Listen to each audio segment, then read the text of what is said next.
RCF.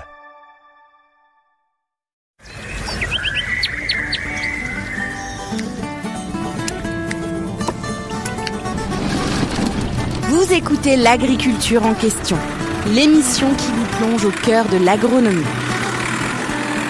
Présentée par Hubert Cartel. Chaque semaine, cultivons ensemble l'avenir de nos terroirs. Bonjour à tous, bienvenue dans notre émission L'agriculture en question. Et pour apporter des réponses aux questions sur l'agriculture, j'ai le plaisir d'avoir Jean-Marie Lette en face de moi. Bonjour Jean-Marie. Bonjour Hubert, bonjour aux auditeurs. Jean-Marie, dans une émission précédente, on a partagé notre inquiétude sur le constat que la France, en 2025, risque pour la première fois depuis 50 ans d'avoir un excédent de sa balance commerciale en produits agroalimentaires négatif. Ça veut dire qu'on achèterait plus de produits agroalimentaires à l'extérieur qu'on en exporterait. C'est une incroyable nouvelle et elle n'est pas rassurante.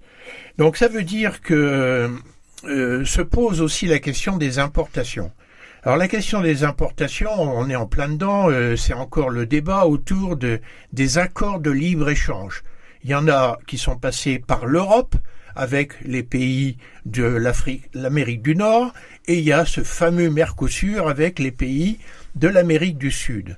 Alors c'est peut-être un peu invraisemblable, mais ces accords prévoient, alors que nous sommes producteurs-exportateurs de certaines denrées, qu'on va importer. C'est le cas notamment de la viande bovine. La viande bovine, les accords du Mercosur prévoient que nous allons importer de la viande bovine de l'Argentine, par exemple. C'est bien ça.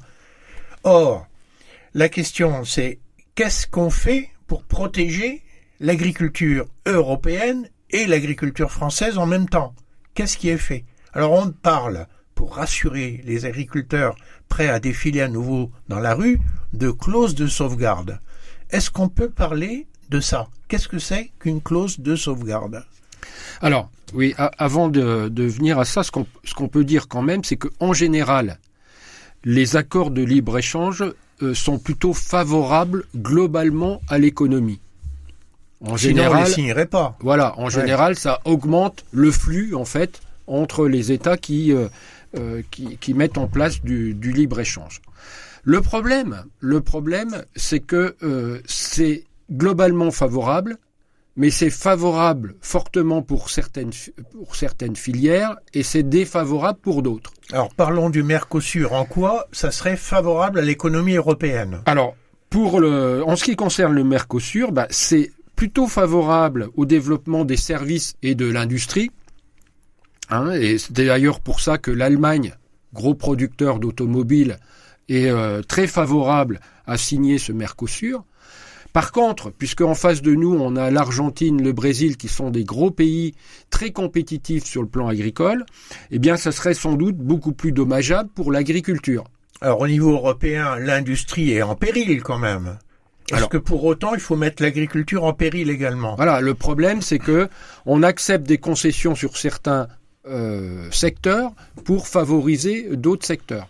Et l'agriculture est en première ligne, et bien sûr, la France, gros pays producteur, de même que la Pologne, eh bien, sont deux pays qui sont plutôt réticents à signer ce traité. Donc, d'où les clauses de sauvegarde. Mais alors, ces clauses de sauvegarde, est-ce que vraiment elles sauvegardent les intérêts des agriculteurs? Alors, déjà, peut-être on peut expliquer ce que c'est qu'une clause de sauvegarde. Donc, une clause de sauvegarde, c'est un outil contractuel qui permet en fait aux deux parties de prévoir à l'avance les modalités de renégociation ou d'adaptation du contrat en cas de changement significatif des circonstances économiques. Donc si ça se révèle défavorable sur un point, en gros on revient autour de la table. Voilà, c'est exactement ça. On met en place en fait, on définit en fait des circonstances exceptionnelles qui font qu'on va renégocier le cas où ces circonstances exceptionnelles arrivent. Et voilà, ces circonstances exceptionnelles, elles sont censées entraîner un préjudice grave pour un des pays. Mais je pense qu'avant de signer les accords, on a réfléchi et qu'on a déjà écrit les clauses de sauvegarde dans le fameux accord. Et la question, c'est est-ce que ça protège vraiment les producteurs de l'Europe et les producteurs agricoles notamment, puisque c'est ça qui est le sujet qui aujourd'hui fait débat. Alors, ces clauses de sauvegarde, est-ce qu'elles protégeront globalement? On n'en sait rien. En tout cas, elles ont déjà le mérite d'exister. Par exemple, si on a une hausse des importations d'un produit, on pense à la viande argentine, par exemple, eh bien, un des États membres peut actionner en fait cette clause de sauvegarde et l'Union européenne aura un certain temps, en fait, pour conclure définitivement si il y a préjudice ou pas. Mais ça suppose, si on remarque qu'il y a un préjudice, par exemple que ça entraîne la condamnation de la production bovine au niveau européen, il va falloir se remettre autour de la table, renégocier, ça va prendre du temps, et pendant ce temps-là, notre économie agricole s'effondre. Alors effectivement, il y a un risque pour des produits sensibles d'avoir des gros problèmes sur certains types de production. Alors il n'empêche que sur un plan politique, aujourd'hui on dit ne vous inquiétez pas, nous avons des clauses de sauvegarde et on a pensé à tout. On a pensé à tout et il n'y a pas d'inquiétude à avoir, quoi. Surtout quand on sait la rapidité à laquelle va l'Union européenne, effectivement, la production peut être en péril avant que l'Union européenne ait décidé de réagir.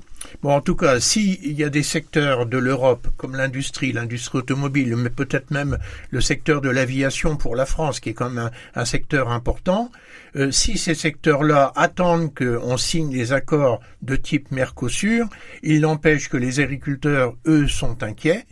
Ils ne croient pas trop à ces clauses de sauvegarde, et aujourd'hui, ce qu'ils demandent, c'est quelque chose qui est passé dans le langage courant, c'est les fameuses clauses miroirs.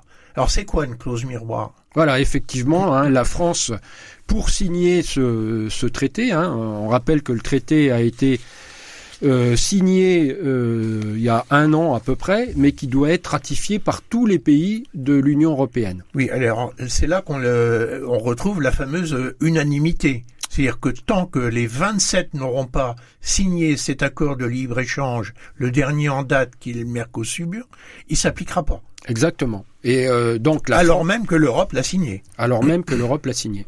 Et la France, qui est réticente aujourd'hui, elle veut bien évidemment qu'il y ait ces clauses de sauvegarde, mais à juste titre, elle estime que c'est pas suffisant pour garantir un flux normal d'échanges entre les États. Et elle veut effectivement qu'il y ait la mise en place également de clauses miroirs. Alors, c'est quoi la clause miroir ? C'est tout simplement une réciprocité des normes de production. C'est-à-dire que on impose les mêmes règles et les mêmes normes environnementales ou sanitaires aux pays au pays du Mercosur que les normes de production qu'ont les agriculteurs français ou européens. Alors ça reviendrait à dire que par exemple l'Argentine, il y aurait certains élevages qui, à concurrence des quantités prévues dans cet accord de libre-échange, parce que je crois qu'il y a des volumes qui sont définis. Des volumes à droit zéro.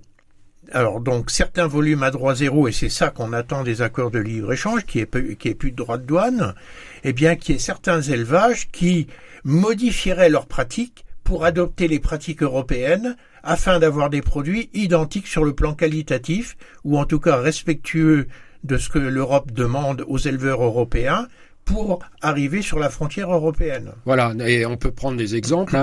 Pour ce qui concerne le végétal, eh bien, ce sont tous les produits phytosanitaires qui sont autorisés dans ces pays-là, notamment au Brésil, et qui ne sont pas autorisés en France.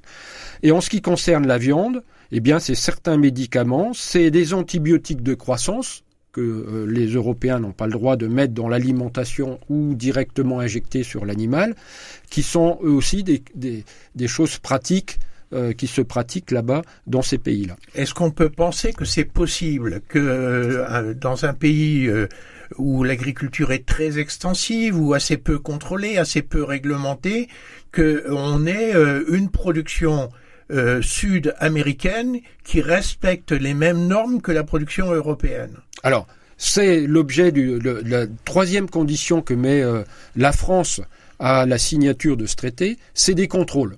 C'est de mettre en place un système. On ne peut pas se fier uniquement aux contrôles qui sont en général pas très bien faits du pays exportateur. Il faut qu'en Europe, on contrôle également tout ce qui arrive de ces pays-là. Donc il y a à la fois la mise en place dans ces pays-là de process de production nouveaux, conformes aux règles européennes, et par ailleurs qu'il y ait effectivement la possibilité de contrôler ce qui sort du pays. Voilà, tout ce qui arrive en Europe doit être contrôlé, et si les conditions ne sont pas respectées, eh bien la marchandise est réexpédiée dans le pays exportateur. Enfin, ça pose quand même un problème, Jean-Marie. Enfin, moi, on peut avoir confiance sur les contrats qui sont signés, on peut penser qu'ils seront respectés. Mais quand on voit, par exemple, une production comme la noisette qui est produite en France, mais aussi dans d'autres pays européens, et qu'on voit que en France on ne peut plus en produire parce que certains produits de protection ne sont plus autorisés, et qu'on importe des noisettes de Turquie par exemple, ou d'autres pays européens. La Turquie n'est pas dans l'Europe, mais en tout état de cause on n'arrive pas à limiter l'arrivée en France de produits de mauvaise manière, si je puis dire. Alors, en ce qui concerne la noisette, il y a deux problèmes. Il y a le problème de la surréglementation française. C'est pareil que pour les betteraves, puisque c'est le même insecticide qui est concerné. C'est-à-dire qu'on surréglemente par rapport aux décisions et aux normes européennes. Et puis le deuxième problème, c'est qu'on ne contrôle pas ce qui arrive. C'est-à-dire que les noisettes turques, elles sont traitées avec les néonicotinoïdes qui sont interdites chez nous. Et c'est pour ça que la France demande à ce que l'Europe mette en place, en fait, une vraie politique européenne de contrôle de tout ce qui provient de ces pays étrangers. D'accord. Et je pense que c'est une demande à juste titre, parce qu'il en va de la santé des Européens et la santé des Français. Et il faudrait que ce soit homogène sur l'ensemble de l'Europe. C'est à la fois nécessaire pour le consommateur, pour la vérité en fait de ce qui consomme, et puis c'est vrai aussi pour les producteurs qui sont face à une concurrence complètement déloyale de ces pays-là. Donc on comprend la colère des producteurs agricoles français, mais pas seulement français, par rapport à ces accords, qui montrent quelque part qu'on n'a pas trop confiance quand même dans les systèmes de contrôle et dans le fait que ce que les exportateurs des produits avec lesquels on contracte, eh bien, on peut leur faire confiance sur les process de production. Donc il y a quand même un doute dans tout cela qui n'est pas très bon et qui menace indiscutablement l'économie agricole de notre pays.